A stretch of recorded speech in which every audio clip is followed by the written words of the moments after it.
What have I been doing? Actually, my days are unbelievably busy, and I don't understand that because it's the first time ever, and I'm talking about more than 50 years, that I have no concerts, no operas, nothing to prepare for. And that looks like that is going to be for a very long time. My younger daughter said to me, "You know, Papa, I have never seen you every night at dinner, ever." I've had reaffirmed to me something that's very important, that music, and it's classical music for me, but it's music for everybody.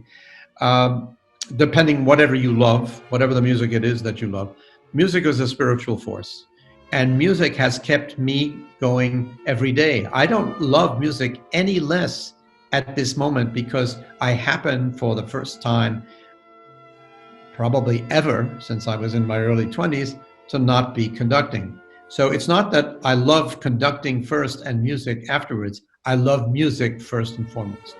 And so just as a spiritual exercise, I spent a lot of time, nevertheless, for instance, with my score of Pelléas and Mélisande. Why is that? Because when you conduct a piece, an opera particularly, because it takes 4, 6 weeks, however, it's not just that you get up and do performances, you live with it every day. And I think the most painful loss for me that I can recognize at the moment was the loss of having that experience again. So I decided for 6 weeks, every day, to indulge myself in spending time with Pelléas and Mélisande. We need to reflect much more. We need to get down to basics as to what is important in life and society. And of course, the present unrest is doing the same thing. It's calling attention again to something that has been wrong all along. Classical music is for the most part, a European tradition. Let's also recognize that if American music is anything, starts with jazz, which was born of the Black people. So of that, everybody should be extremely proud. But I think what's under discussion now, which is much more important, is the continued effort to make sure that Black artists in classical music everywhere, they have the same chance to show their talent as the white artists. I think, first of all, we have to differentiate between the music and the institutions that produce music. The institutions are hit. Musicians are hit hard.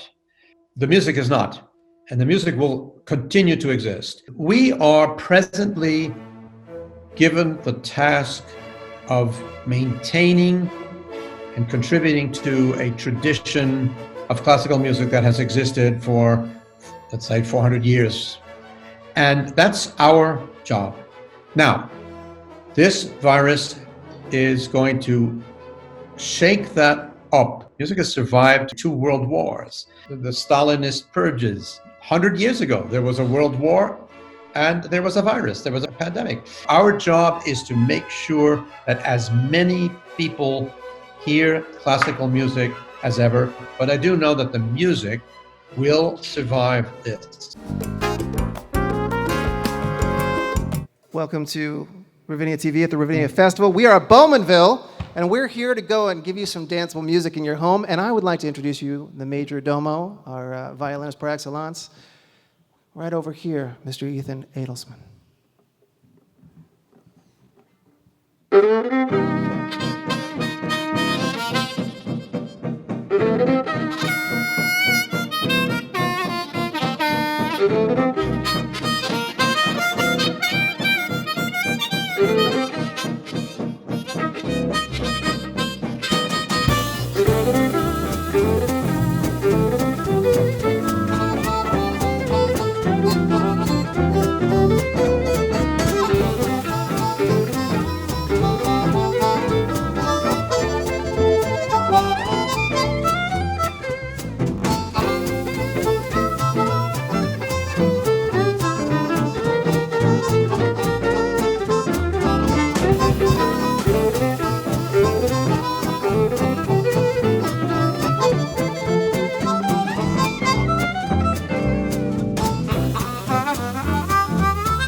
So this next song is called Bojano Campobasso, and it's named after the town that my grandfather grew up in Italy. And he moved over here when he was 16, but that's the town he was born and raised in. So Bojano Campobasso.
I'd rather be at Ravinia.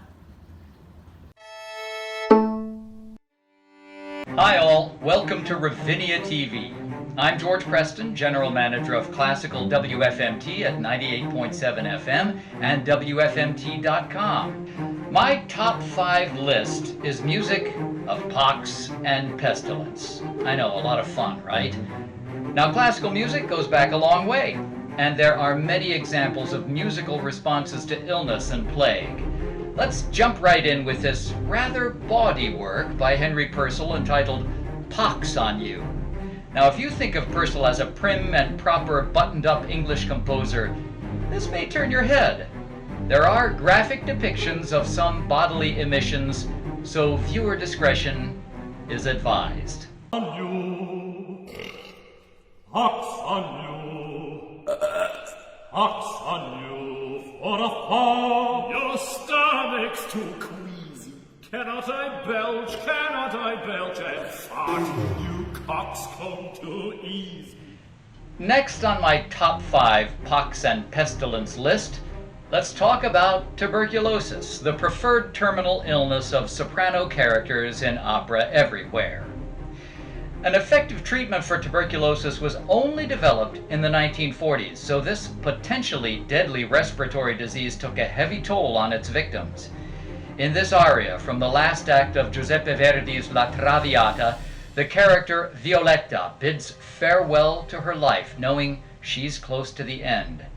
In true operatic fashion, as sick as she is, she sounds amazing.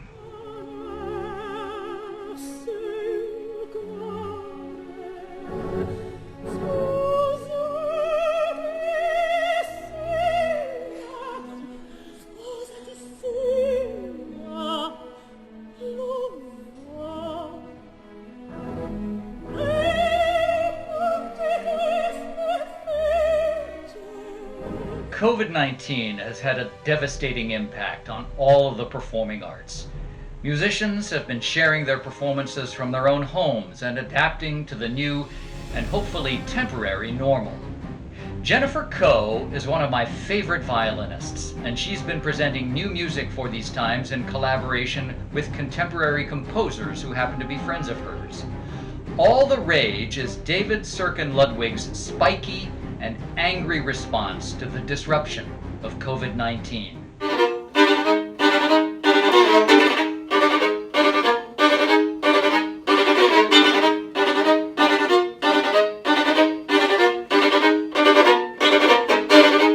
Media vita in morte sumus is Latin for in the midst of life we are in death. And it's the first line of a famous Gregorian chant written in the 1300s from around the time of the bubonic plague or the Black Death in Europe. Media Vita was sung as a hymn to ask God for aid in times of public need. And certainly the Black Death, which killed an estimated 30 to 50% of the population of Europe, would have been very present in the minds of the faithful who heard this Gregorian chant. In morte sumus, quem querimus adjutorem, Okay, let's finish the top 5 pox and pestilence songs list with a piece by Ludwig van Beethoven, whose 250th birthday we are celebrating this year. The piece is his string quartet number 15, specifically the long, slow movement called Heiliger Dankgesang eines Genesenen an die Gottheit in der lydischen Tonart. That means, Holy Song of Thanksgiving of a Convalescent to the Deity in the Lydian mode. Beethoven wrote this piece after recovering from a serious illness which he had feared would kill him during the winter of 1824 and 1825. This piece, to me, is the sweet sound of recovery, relief, and gratitude, and I hope it brings you comfort and hope during this challenging time.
So the North Suburban Legal Aid Clinic provides free access to justice in the areas of housing, immigration, and domestic violence. And so what that means is if somebody needs an attorney in one of those 3 subject matter areas, they can stop by, they can call, they can email, and they can get representation. There's an intake process. Someone will call the clinic.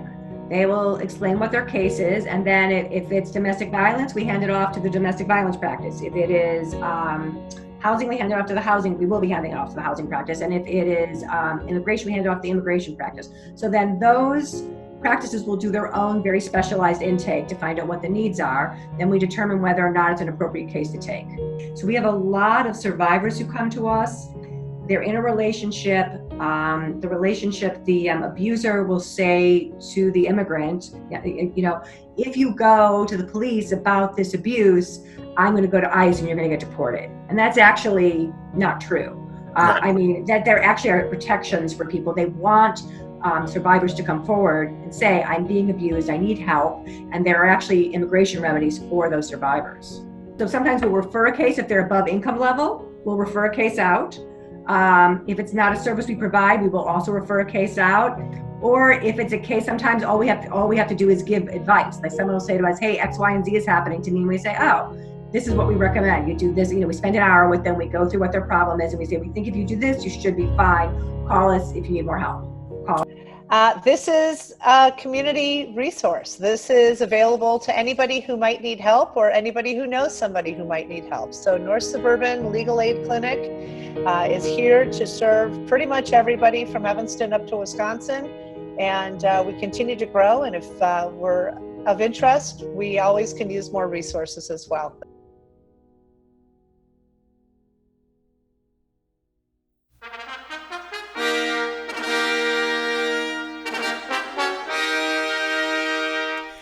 Hi, I'm Michelle DeYoung, and in 1995, I was very happy to do the Staines Institute, which helped my entire career. My career being predominantly concerts, it really set me up incredibly well. And since then, have gone back and done masterclasses and taught in 2016, and it's just an amazing institute. So I'm very proud to have been a graduate.